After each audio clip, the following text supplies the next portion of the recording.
Muy buenos días, te saludo con la paz de nuestro Señor Jesucristo. Estamos aquí en una transmisión más de el culto dominical de la iglesia Piedras Vivas, así que te saludo con la paz de nuestro Señor Jesucristo. Ya me conoces, soy tu servidor Luis Salomón. Estoy en este tiempo acompañando a la familia pastoral de esta iglesia, una familia tan amada por nosotros, nuestros amigos queridos, y dándole continuidad al mensaje en el cual nos habíamos quedado el pasado domingo. Hoy quiero hacer el cierre y completar un poco ese mensaje.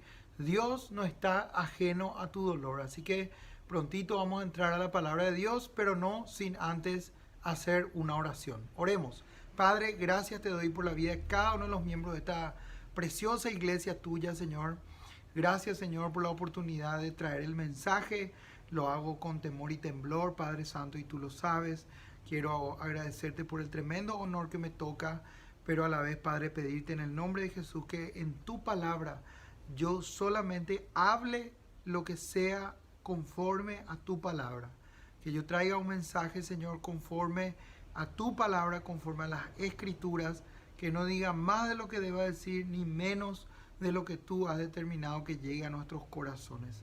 Yo oro por sabiduría y para que abra nuestro entendimiento para comprender lo que dicen las escrituras, y también te pido y te ruego en el nombre de Jesús que nos regales un corazón abierto a creer lo que dice tu palabra, Señor.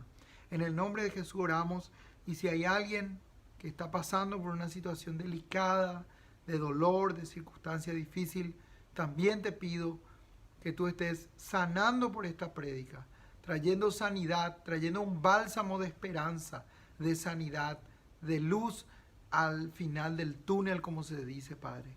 Gracias por la oportunidad que tenemos en este domingo de estar reunidos en torno a tu palabra.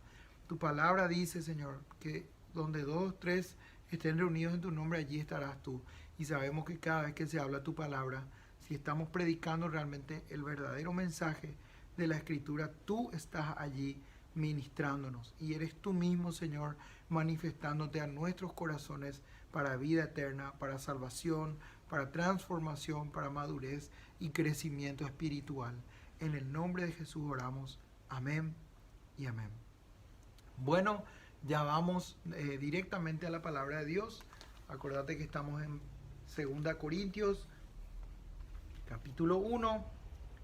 Habíamos hablado un poco de... Habíamos señalado las aflicciones de Pablo, y entrando un poco en el contexto de lo que es Corintio.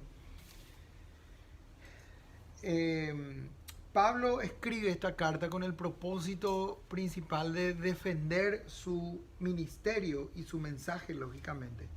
El ministerio de Pablo en esta ocasión era objeto de severos ataques desde dos perspectivas principales. Primero, su mensaje fue visto como algo insuficiente, porque cuando no, el ser humano cree que tiene que hacer alguna que otra obra para alcanzar los méritos de la salvación, y realmente los únicos méritos por medio de los cuales podemos ser salvos son los méritos de Cristo y nada más que esos. Segundo, eh, primero su mensaje fue visto como insuficiente, y segundo, su ministerio fue calificado como débil y doliente. Mientras sus enemigos parecen estar incómodos por el sufrimiento del apóstol, rechazando posteriormente el ministerio de Pablo, él muestra que el sufrimiento es una parte crucial para el avance de la obra de Dios. Pablo muestra en esta carta entonces que el sufrimiento es una parte crucial para el avance de la obra de Dios. Claro, si Cristo sufrió la muerte, y muerte de cruz, la peor muerte que uno podría vivir en aquellas épocas, y hoy en día estaba de alguna manera tratando de llevar adelante el reino de Dios, así como hoy, como yo probablemente, que somos creyentes, eso iba a implicar necesariamente el sufrimiento. Entonces, vemos acá que Pablo muestra esto de una manera muy clara, y este es un libro en el que no solo los ministros del Evangelio, sino todos los cristianos pueden encontrar gran ánimo, y justamente por eso me animé a desarrollar el mensaje en base a esta palabra. y perspectiva en medio de las dificultades y de las críticas, la incompetencia y la insuficiencia. En lugar de dar un falso sentido de la dignidad propia, Pablo afirma abiertamente la insuficiencia de cualquier ministro del Evangelio. Sin embargo, los cristianos pueden regocijarse porque su suficiencia proviene de Dios para todas las áreas de su vida. Categóricamente esto es así, como ya lo hemos dicho, todos somos insuficientes para la obra de Cristo, para la obra de Dios. Solo Él es suficiente y solamente por sus méritos, por su gracia, por su favor, es que realmente podemos llevar adelante el reino de Dios, el reino del Señor. Y nos damos cuenta de eso. A medida que pasa el tiempo, luchamos con situaciones, con pecados, con pensamientos, luchamos con nosotros mismos, luchamos con nuestras propias debilidades. Y eso hace muy evidente de que nosotros somos suficientes, pero Dios es todo suficiente para llevar adelante su obra. Y es por eso que me toca decirte hoy que Dios no está ajeno a tu dolor. Al contrario, Él quiere bendecir de alguna manera su obra en tu vida y la manifestación de Cristo a través de vos. Y una de las manifestaciones, lógicamente, no estoy con esto haciendo una apología al pecado, apología al dolor, al sufrimiento, sino que estoy tratando de llevarte a entender que probablemente el hecho de ser cristiano no nos hace estar exentos de los sufrimientos. Porque mucho se ha predicado y mucho se ha enseñado muchas veces que venía Cristo, salvate en el Señor, tomale a Cristo, nace de nuevo espiritualmente y vas a ser exitoso, famoso, poderoso, vas a ser una persona de bien, no te vas a enfermar, vas a ser una persona que no va a sufrir. Y si nosotros analizamos en su contexto general la palabra de nuestro Dios Todopoderoso, si nosotros analizamos lo que dice la Biblia y estudiamos realmente el carácter que se mueve de Dios mismo y de su pueblo también, desde Génesis hasta Apocalipsis, nos damos cuenta que hay un efecto predominante en todo esto, y es el sufrimiento. El pueblo de Dios en periodos de tiempo, muchos de ellos, así como ha vivido periodos de victoria, de grandes gozos, de grandes alegrías, de grandes alabanzas para Dios, también ha vivido periodos en donde ha sufrido de una manera muy fuerte, muy grande.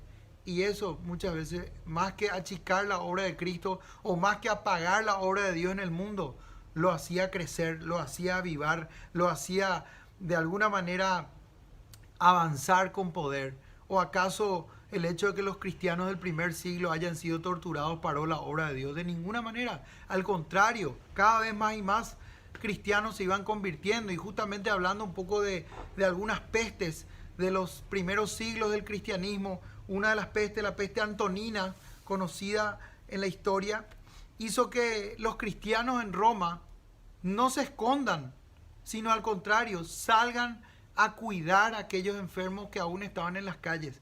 Dice que la enfermedad era tan grave que cuando un familiar en un hogar empezaba a manifestar nada más la enfermedad, ya sus familiares, por una cuestión de salubridad y seguridad, ya le dejaban afuera, enfrente de su casa, porque sabían que era una muerte segura. Y ahí venían los cristianos a cuidar de esta gente, a esta gente que aún ni siquiera eran parte del equipo de los cristianos, por decirlo así, parte de la comunidad de fe. Eran totalmente paganos, eran gente hasta incluso enemigas de los cristianos, y ahí un cristiano venía a cuidarles, a darles de comer, a darle un poco de agua y a sanar sus heridas, y si era posible, sanarlos de aquella enfermedad. ¿Qué ocurría? Los paganos no tenían respuesta, al contrario, ellos corrían desesperados, corrían, se escondían, desaparecían, y sus feligreses eran dejados, como mismo Jesús dijo, como ovejas sin pastor. Los cristianos, movidos a misericordia, movidos a compasión, manifestando de esa manera también el carácter de Cristo, ¿qué hacían? Se acercaban a esta gente que estaba sufriendo, se acercaban a esta gente que estaban dolientes, con enfermedades, y les pasaban la mano. El resultado, miles y miles de convertidos a Cristo, miles y miles de personas transformadas, y ellos entendían y veían, y de hecho líderes incluso de los, del paganismo en la época antigua de Roma, llegaron a decir: nosotros no tuvimos respuesta para nuestra gente, pero los cristianos pareciera ser que no tienen miedo, y ellos fueron una respuesta a la vida de las personas. El amor que esta gente expresa es algo que no se puede medir, que no se puede dimensionar, y era Cristo mismo manifestándose a la vida de la gente que estaba sufriendo por medio del dolor, mostrando su amor tan profundo y tan grande. Es por eso que hoy Pablo nos muestra también esto en su palabra, y haciendo un pequeño recuento de lo que habíamos hablado, Pablo, apóstol de Jesucristo, en los primeros versos, 2 Corintios capítulo 1, Pablo, apóstol de Jesucristo, por voluntad de Dios. Uno no puede ponerse a servir a Dios por voluntad propia, y de hecho jamás lo haríamos por voluntad propia. Créeme, la Biblia claramente dice que somos enemigos de Dios, y si la Biblia dice eso, ya el ser humano, por más que pueda parecer un hombre piadoso, pueda parecer un hombre bueno, pueda parecer un hombre hasta religioso incluso, si es que realmente no hay un nuevo nacimiento espiritual, uno no puede de ninguna manera servir a Dios, y mucho menos trabajar en la obra del ministerio, por decirlo así, para el cual Dios mismo escoge de una misma masa a personas que se van a poner a servirle, predicando su evangelio, trabajando, apacentando a la gente, atendiendo a la gente, cuidando a la grey de Dios mismo. No es que Dios elige superhombres, no es que Dios elige superdotados, no es que Dios elige personas químicamente puras y más especiales que otras. No, de ninguna manera. La Biblia dice que Dios escoge a hombres del montón, de la misma masa, saca y elige hombres para su servicio, de una misma masa, de un mismo pueblo. ¿Por qué? Para que estas personas que están al servicio del Señor entiendan los sufrimientos, las dolencias, las debilidades de otros que también son seguidores de Cristo. Entonces no hay que idealizar o idolatrar a un hombre de Dios que le sirve, como pensando que es mucho más especial que yo o mucho más especial de lo que yo pueda hacer. No, de ninguna manera. Es tan hombre, tan débil, tan humano como vos y como yo. Pero Dios de alguna manera los puso para apacentar a sus ovejas, para servir a los demás, para cuidar a los demás en la palabra del Señor. Principalmente el pastorado se desarrolla en el cuidado a través de las verdades que expresa la palabra de Dios. Por eso que es necesario predicar, entender la palabra de Dios. Pero esto viene, dice, por voluntad de Dios. Pablo, apóstol de Jesucristo, por voluntad de Dios, y el hermano Timoteo, a la iglesia de Dios que está en Corinto. Esta era una iglesia que geográficamente estaba situada en Corinto, existía, era una iglesia física, era una iglesia tangible, era una reunión, una comunidad, una asamblea de hermanos que se reunían de forma regular para escuchar la palabra de Dios, para orar juntos y unánimes glorificar a Dios. Escuchar la palabra de Dios, ellos no tenían probablemente todavía el Nuevo Testamento, y de hecho no lo tenían, pero sí tenían el Antiguo Testamento, tenían la Torá, por medio de las cuales podían aprender algunas cosas que se habían cumplido ya en Cristo. Y también Pablo envía esta carta que llega a ellos y ellos la leen en la asamblea. Pero no solamente en esa asamblea, probablemente no era una sola asamblea, probablemente eran varias iglesias pequeñas en casas que se desarrollaban en esta región. Y estas cartas recorrían de grupo en grupo para que sea leída y ellos, los hermanos, reciban consuelo, los hermanos sean animados, sean afectados por las palabras que Dios mismo estaba revelando a través del apóstol Pablo. Con todos los santos, ¿qué quiere decir esto? Con todos los cristianos. Nosotros, para la palabra de Dios, somos los santos. Entonces también esta carta podríamos deducir que está dirigida para nosotros, que están en toda Acaya. Gracia y paz sea a vosotros. Habíamos dicho ya que la gracia es el regalo inmerecido, y la paz que sobrepasa todo entendimiento, que es la paz que Cristo nos da y que no es como el mundo la da. Que para obtenerla necesitamos primero que nada estar en paz con Dios. ¿Cómo logramos esa paz con Dios? Poniendo nuestra confianza en Jesús para ser salvos, naciendo de nuevo espiritualmente. De Dios nuestro Padre y de nuestro Señor Jesucristo. Este era un saludo muy común del apóstol Pablo en sus cartas. Bendito sea el Dios. Y acá como empieza Pablo su carta, en medio de una circunstancia de sufrimiento, de dolor, de persecución, de debilidad. Bendito sea el Dios en medio de mi sufrimiento. Señor, bendito seas tú porque estoy sufriendo. Estoy sufriendo, Señor, y no lo entiendo probablemente. Bendito seas tú, Dios. Tú tienes el control absoluto de mi vida, de todo mi ser. Tú tienes el control absoluto de mi familia. Tú tienes el control absoluto de todo, Señor. Bendito seas tú. Hágase tu voluntad. Sea hecho todo como tú quieras, Señor. Sáciame, sacia mi vida. Sálvame, Señor, de renegar contra ti. Yo sé, Padre, que tú tienes absolutos detalles conmigo. En el nombre de Jesús. Amén. Era una actitud de bendecir a Dios aún en medio de las circunstancias donde uno bien humanamente podría decir, ¿qué es esto, Señor? ¿Por qué a mí? ¿Por qué yo, que te sirvo, que te amo? ¿Por qué me tiene que pasar esto, Señor? Sin embargo, el apóstol Pablo, bendito sea el Dios, así empieza su carta, y Padre de nuestro Señor Jesucristo, Padre de misericordia, dice otra vez, y Dios de toda consolación. Él es un Dios que trae consuelo en medio del dolor.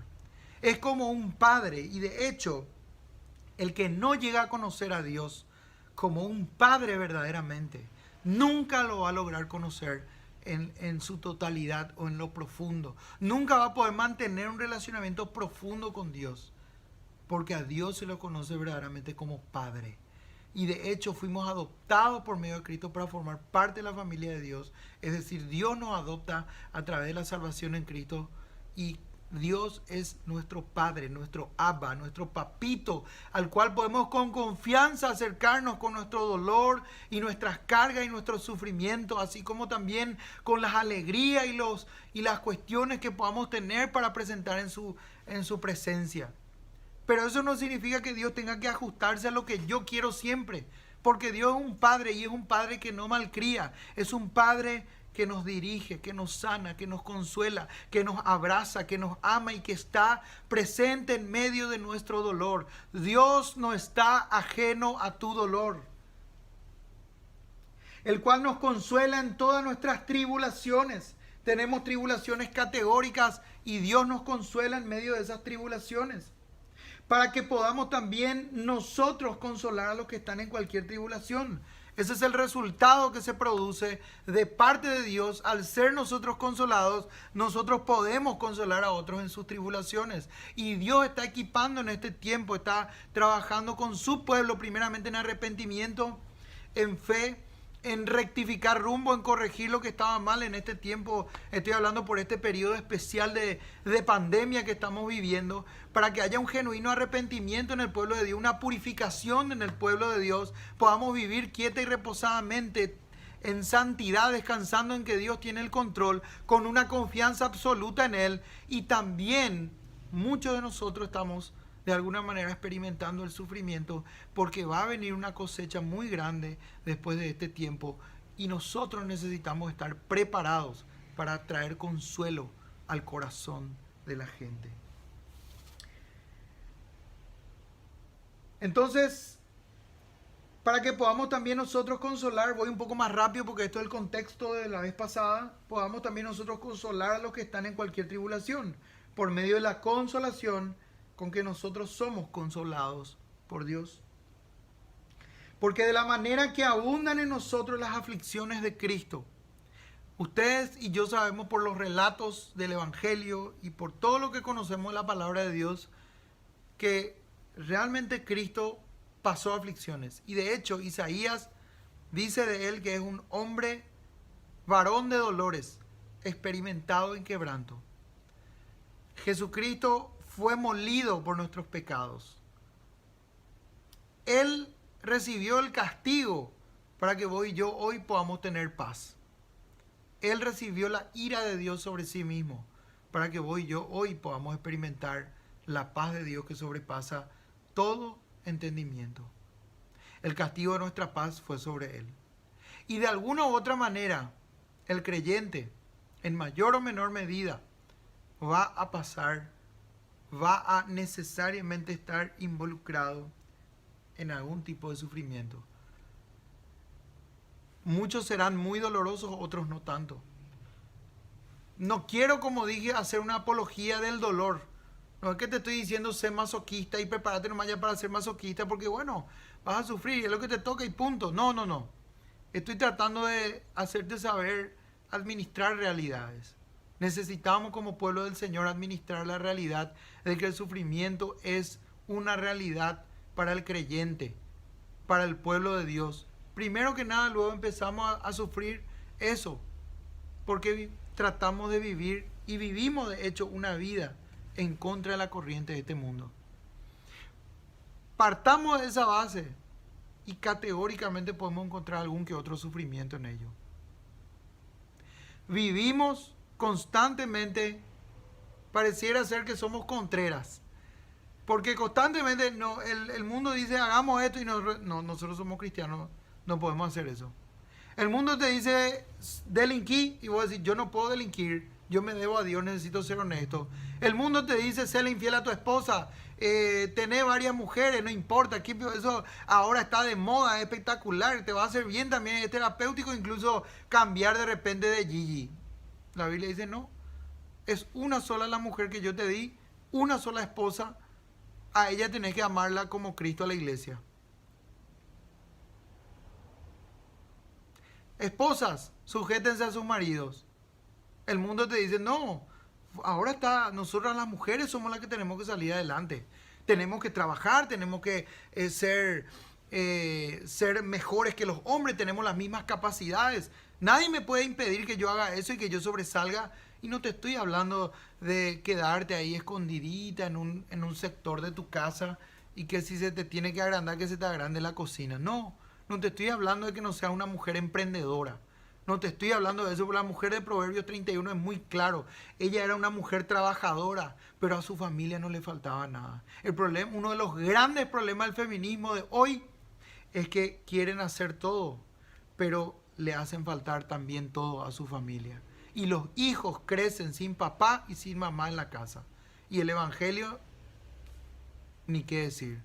Incluso en la iglesia se lucha con eso. Incluso en la iglesia el feminismo está entrando y está causando estragos. Porque aún nuestros hijos cristianos, muchos de ellos están creciendo sin papá y mamá en la casa y sin nadie que los pueda instruir en la palabra de Dios de manera segura. Y la iglesia cumple la función de ser un complemento para lo que en la casa se aprende y no al revés. Muchos creen que es la iglesia la que le tiene que enseñar a nuestros hijos la palabra. La iglesia hace ese trabajo, pero si en la casa no hay una base firme sobre eso, no va a poder avanzar, no va a poder prosperar la palabra de Dios, porque finalmente va a ser como ese virus que se le inyecta a una persona con una vacuna para que cause anticuerpos. Al final nuestros niños van a terminar desarrollando anticuerpos al evangelio, más que internalizar eso en su corazón y ser transformado y vivir una vida semejante a Cristo, una vida en crecimiento en la gracia y en el conocimiento de Dios. Y es cierto, la vida tiene sus presiones, hoy ya no es lo mismo que antes. A veces tenemos cuentas, tenemos realidades que administrar. Pero papá y mamá, no consintamos vivir conforme a la corriente de este mundo. Veía en estos días un pasaje que decía solamente los peces muertos son los que van con la corriente. Eso dijo G.K. Chesterton, perdón. Fue un apologista antiguo de la época, no me acuerdo en qué años. Y es así, solamente aquel cristiano que realmente no ha nacido de nuevo es aquel que se deja llevar por la corriente de este mundo. Y es cierto, no podemos vivir en un claustro, no podemos vivir en un termo, no podemos vivir escondidos del mundo, pero sí tenemos que categóricamente administrar lo que vemos nosotros, lo que ven nuestros hijos, lo que escuchamos nosotros, lo que escuchan nuestros hijos. Tenemos que administrar cómo vamos a lidiar con esta realidad del feminismo tan latente que quiere hacer que la mujer sea todo hoy en día y ocupe puestos en el gobierno, en el poder. No sé, mis queridos, hay un diseño original de parte de Dios, el cual nosotros estamos abocados o es nuestra responsabilidad como creyentes el obedecer y el cumplir.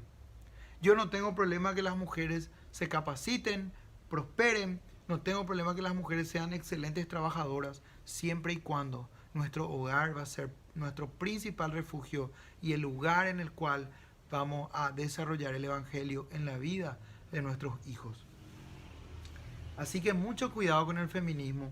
Y también, padres, el ministerio más importante para un varón es su casa. El ministerio más importante para un varón es su casa. De la manera que abundan en nosotros las aflicciones de Cristo, así abundan también por el mismo Cristo nuestra consolación. A pesar de todos los sufrimientos, persecuciones que podamos tener por el avance del reino de Dios en este mundo, aún así también quiero decirte que el Señor mismo abunda en nosotros en toda consolación. Pero si somos atribulados, es para vuestra consolación y salvación. Si somos atribulados, es para vuestra consolación y salvación. El apóstol aquí estaba hablando de que si sufrimos, es por la causa de Cristo. Si sufrimos, si estamos pasando afrentas y dificultades, es por una cuestión de hacer avanzar el reino de Dios. Y es cierto, hay cuestiones fortuitas que muchas veces vivimos y no siempre esas cuestiones fortuitas tienen que ver precisamente con el avance del reino de Dios. Hay circunstancias que nos ocurren, pero aún en medio de eso Dios está en control y eso necesitamos entender y comprender. ¿Por qué? Porque Dios no permite las cosas por casualidad nomás en la vida de un creyente. Si Dios está permitiendo algo en tu vida y la mía, es para que seamos cada vez más semejantes a Cristo. Y como siempre digo, el ejemplo lo tenemos de Cristo.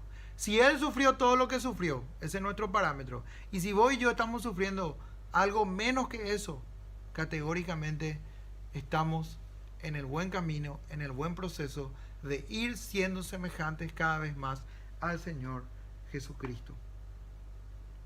Entonces, o si somos consolados, es para vuestra consolación. Claro, uno que no sufrió no va a poder tener empatía con otro que está sufriendo. Uno que no fue consolado no va a poder tener empatía con el hermano al cual también en su sufrimiento debe consolarlo. La Biblia claramente dice: llorar con el que llora, reír con el que ríe. La cual opera en el sufrir las mismas aflicciones que nosotros también padecemos. Muchas veces, no siempre la vida evangélica o la vida en el evangelio o la vida cristiana propiamente, no siempre es de teoría y de oír nomás. Sí, entiendo, la Biblia dice: la fe viene por el oír y el oír por la palabra de Dios. Pero el Señor muchas veces nos permite tener lecciones prácticas. Y a veces no son las lecciones que más nos gusten, pero son lecciones que al final nos hacen saber, como decía Job: yo sé que mi Redentor vive y que aún he de alabarlo. Yo sé que mi Redentor es real. Yo sé que mi Dios está trabajando en mí. Yo sé que nada de lo que ocurre en mi vida me separa del amor de Dios que es en Cristo Jesús. Y nuestra esperanza respecto de vosotros es firme, porque sabemos que así como sois compañeros en las aflicciones, también lo sois en la consolación. Versículo 8. Porque, hermanos, no queremos que ignoréis acerca de nuestra tribulación que nos sobrevino en Asia, pues fuimos abrumados sobremanera más allá de nuestras fuerzas, de tal modo que aún perdimos la esperanza de conservar la vida. Entonces, claramente podemos ver acá que el apóstol Pablo está alentando a los hermanos en la iglesia corintia que no ignoren el sufrimiento de sus hermanos, que no tomen en poco lo que están pasando estas circunstancias, porque categóricamente ellos están pasando por una situación que les había sobrepasado, que había pasado sus fuerzas. El ser humano siempre busca actuar como un mecanismo de defensa, busca actuar con estrategias humanas, con sus propias fuerzas, y eso surge a veces de manera natural. Pero cuando los problemas sobrepasan, cuando los problemas nos abruman, es un momento importante para tomar en cuenta que necesitamos depender de Dios. Y por eso es que mucha gente que ha descuidado su santidad, ha descuidado su vida de oración, ha descuidado su vida de estudio de la palabra de Dios, y luego se presenta, no digo que sea el caso de todas las personas que sufren, Pero cuando se presenta un caso un caso de sufrimiento, una situación donde uno pierde el control, entonces lo que nos queda es depender de Dios. Bueno, el punto es que en todo momento nosotros necesitamos depender de Dios, en todo tiempo, en todo momento. Y acá el apóstol Pablo está alentando a la gente a no ignorar los problemas, a no ignorar la tribulación que les había sobrevenido, porque estos problemas, estos sufrimientos les habrían sobrepasado sobremanera al punto que ellos llegaron a perder la esperanza de permanecer con vida. Realmente eran sufrimientos extremos, tan extremos que llegaron a pensar que iban a perder su vida. Y en medio de eso solo resta poner la confianza en las mejores manos que uno puede poner, que es la palabra de Dios, que es Dios mismo. En Dios mismo poner nuestra confianza. Y no es que resta, desde el principio debemos siempre mantener nuestra confianza en Dios y como iglesia, como hermanos, como comunidad, acompañar esa confianza en Dios, alentarnos siempre unos a otros a mantener nuestra confianza en Dios, alentarnos unos a otros a salir adelante, pero no precisamente con estrategias humanas, con una dependencia profunda de Dios mismo y de que Dios mismo tiene el control y de que Él va a terminar de sanarnos. Versículo 9, pero tuvimos nosotros mismos sentencia de muerte. Era ya algo categórico que ellos tenían que morir. Para que no confiásemos nosotros mismos. Dios permite muchas veces este tipo de cosas para que no confiemos tanto en nuestras propias fuerzas.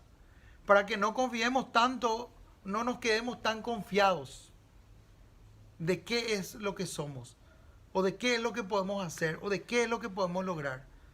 Dios permite muchas veces, por duro que pueda sonar este tipo de circunstancias y sufrimientos, para que nosotros entendamos, en primer lugar, de dónde Él nos ha rescatado, para que hoy estemos transitando una vida de fe, para que hoy estemos en los caminos del Señor, para que hoy estemos creciendo en la gracia, en la madurez, en el conocimiento de la palabra de Dios, en la comunión con los hermanos.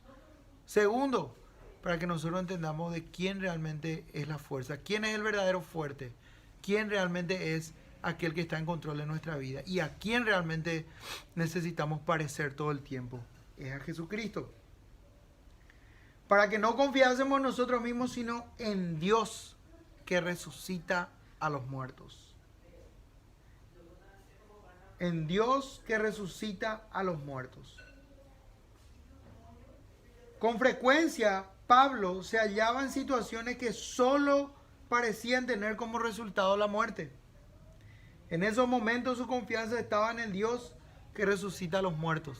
Él decía, si tengo que morir y aún no he cumplido todo mi propósito de parte de Dios aquí en la tierra, bueno, que muera entonces, que parta. Total, mi confianza está puesta en aquel que resucita a los muertos.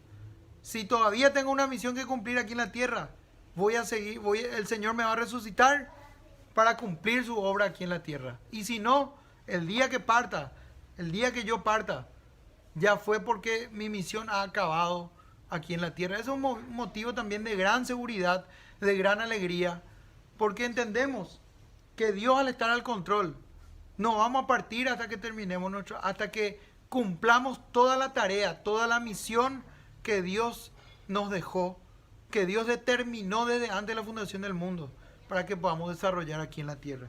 Un motivo de gran alegría y seguridad, un motivo de gozo. La palabra de Dios habla del gozo no como una simple emoción de alegría. El gozo es algo que va mucho más allá de la emoción de la alegría. El gozo es algo que nos sostiene espiritualmente, y la Biblia dice que el gozo del Señor es nuestra fortaleza. Es decir, nosotros somos fortalecidos porque internamente el Espíritu de Dios nos sostiene con gozo para seguir avanzando en todo lo que Él permita en nuestras vidas, avanzar en el reino de Dios, predicar la palabra de Dios, ser testigos eficaces de Cristo en este mundo, aún a pesar de todos los sufrimientos que podamos vivir en esta vida.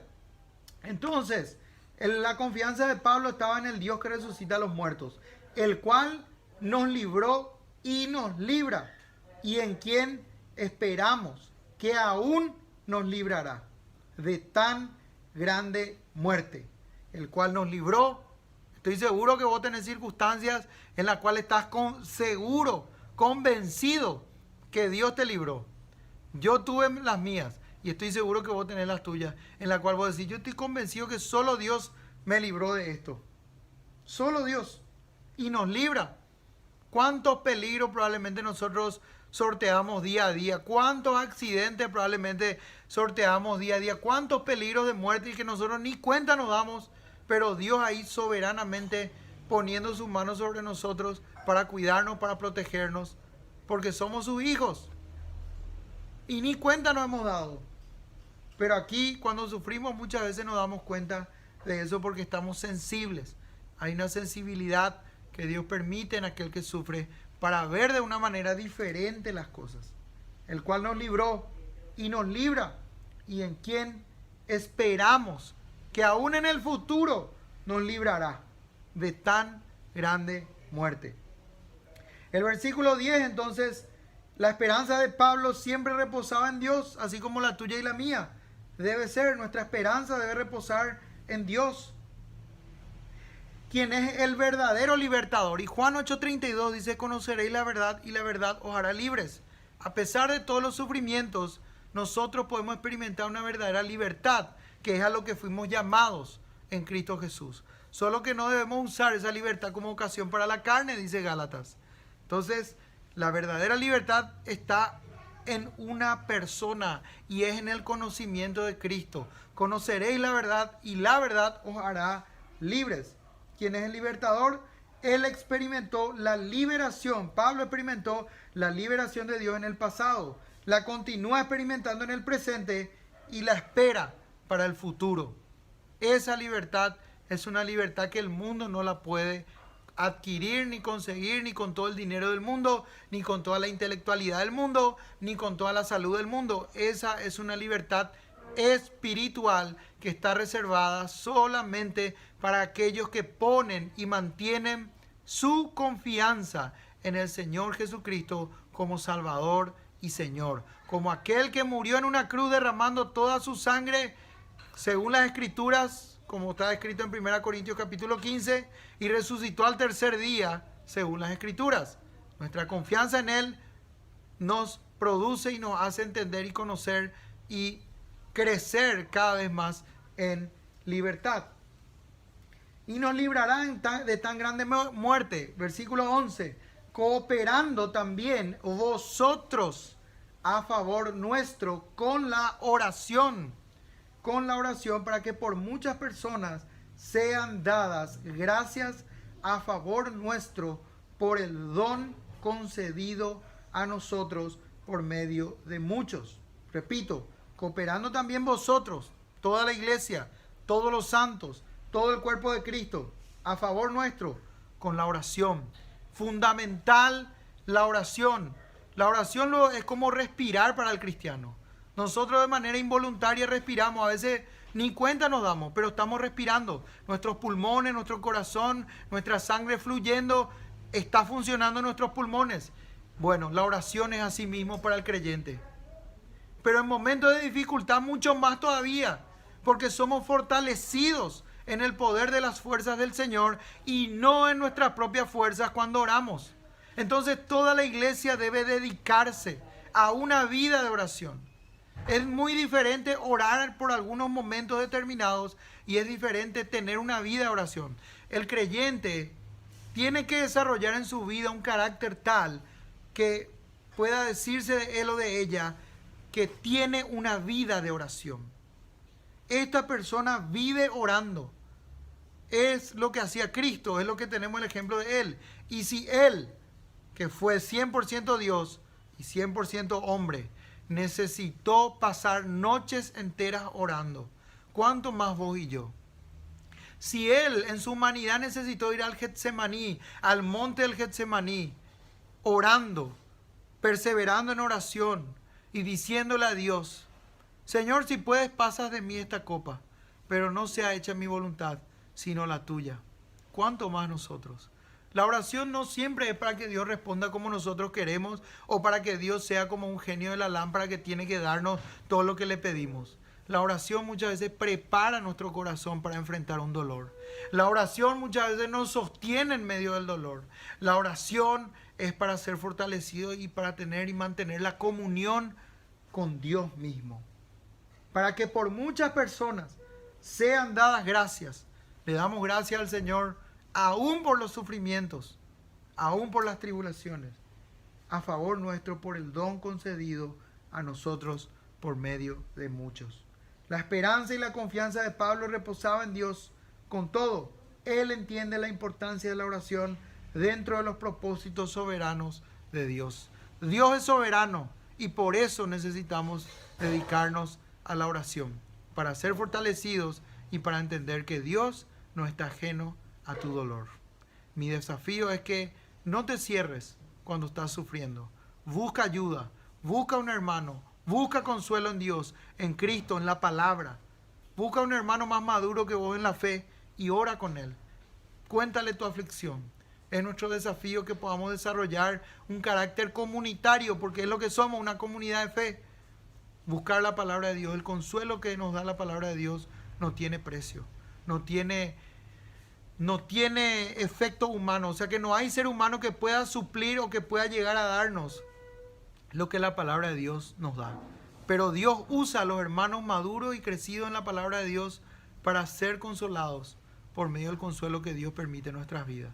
Así que oremos y no nos cerremos, no nos escondamos, no seamos como una avestruz que ante el sufrimiento metemos la cabeza bajo la tierra. Al contrario, muchas veces los varones tienen esa tendencia a esconderse un poco cuando sufren y creer que por sí solos pueden salir adelante o pueden dejar que pase la tormenta y después salir. A veces eso tiene efectos colaterales a largo plazo y generan problemas terribles en la vida del ser humano, depresiones profundas. Entonces es necesario también exteriorizar, contar, compartir.